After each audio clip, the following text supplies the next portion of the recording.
hablaremos de la convección, pero utilizando relaciones empíricas. Bueno, cuando se tiene una situación donde el mecanismo de transferencia de calor es por convección, normalmente utilizamos un coeficiente, H, que es el coeficiente de transferencia de calor por convección. Se debe tener muy claro que este coeficiente no es una propiedad del fluido, sino que es una propiedad que depende de la configuración que se presente o la que se esté estudiando.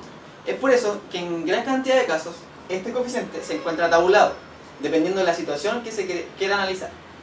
Bueno, por otra parte, para uno obtener de buena forma o manera más exacta todo lo que es la convección en una situación, se deben emplear las ecuaciones de conservación de masa, conservación de momentum y conservación de energía.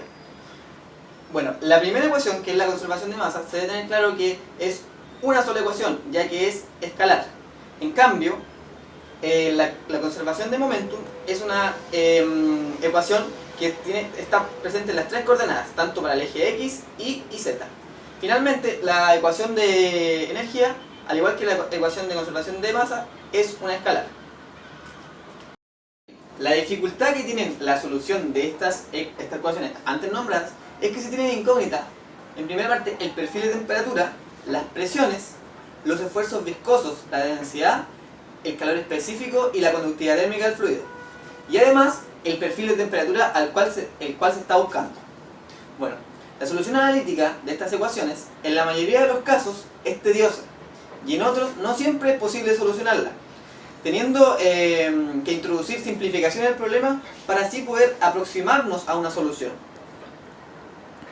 Bueno, al no tener soluciones analíticas, se busca el entendimiento físico de este problema, de modo que se introducen métodos experimentales, así obteniendo información para el diseño. Que nombrábamos pueden ser las relaciones que se basan en la utilización de números adimensionales, los cuales varían dependiendo del caso que se presenta, si es que es convección natural o convección forzada.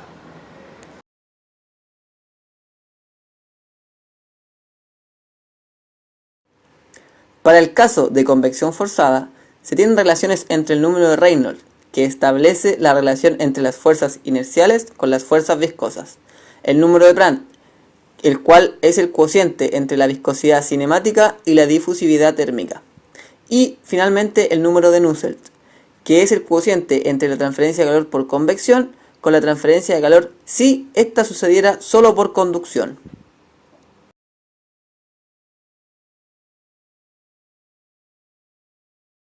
Las relaciones del número de Nusselt promedio para el flujo sobre una placa plana son: para el flujo laminar, turbulento y combinado, como se muestra en la siguiente imagen, donde se debe cumplir con los valores o rangos de los números de Brandt y Reynolds.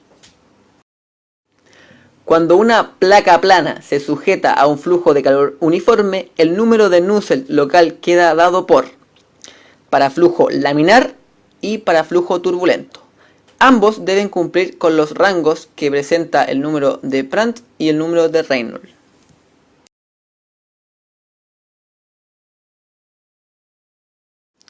El flujo interno se caracteriza por estar en el fluido completamente confinado por sus superficies interiores del tubo. Las velocidades y las temperaturas medias o promedios para un tubo circular de radio R se expresan como: el número de Reynolds para el flujo interno y diámetro hidráulico se definen como: cuando el flujo de calor es constante, la expresión queda como: cuando la temperatura de la superficie es constante, se tiene que una expresión para el flujo de calor, la temperatura de salida y diferencia media logarítmica de temperatura, como se muestra en la imagen. Para el flujo turbulento completamente desarrollado con superficie lisa, se tiene la siguiente relación empírica, en donde n es una constante que depende del calentamiento o enfriamiento del fluido.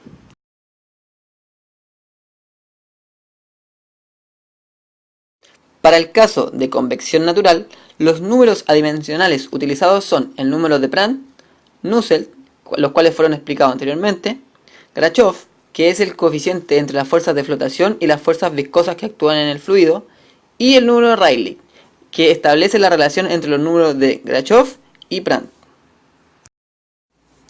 Las correlaciones empíricas del número promedio de Nusselt para convección natural sobre una superficie están dados por la siguiente tabla, donde se muestran las diferentes configuraciones de geometrías con su correspondiente relación empírica.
Ejercicio, es necesario primero explicarlo y contextualizarlo de cierta forma.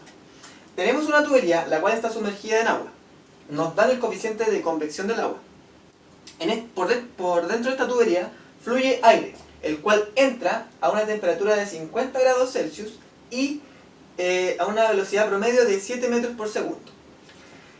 La interrogante que nos pide este ejercicio es calcular la temperatura de salida del aire y además el flujo de calor que sale desde la tubería hacia el agua.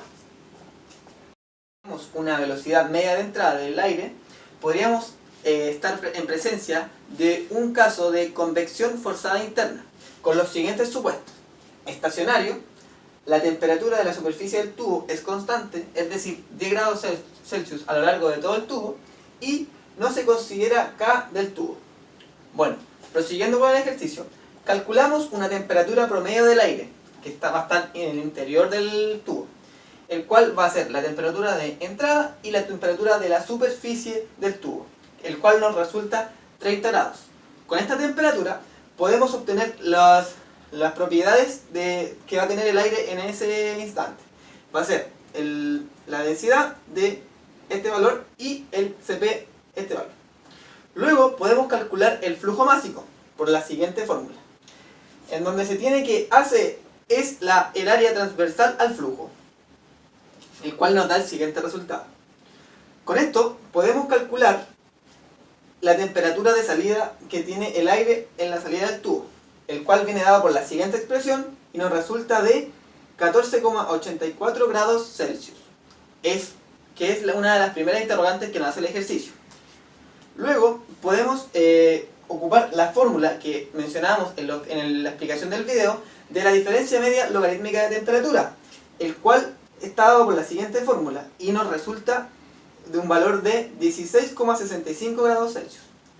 Finalmente podemos llegar al cálculo del flujo de calor que sale desde la tubería hacia el agua, ocupando la ley de enfriamiento de Newton. Hay que tener presente que el área que se ocupa es el área superficial del tubo, el cual nos da un resultado de 7,34 kW. Bueno, con la explicación y realizando este ejercicio, esperamos que este concepto haya quedado mucho más claro y que sea de su utilidad.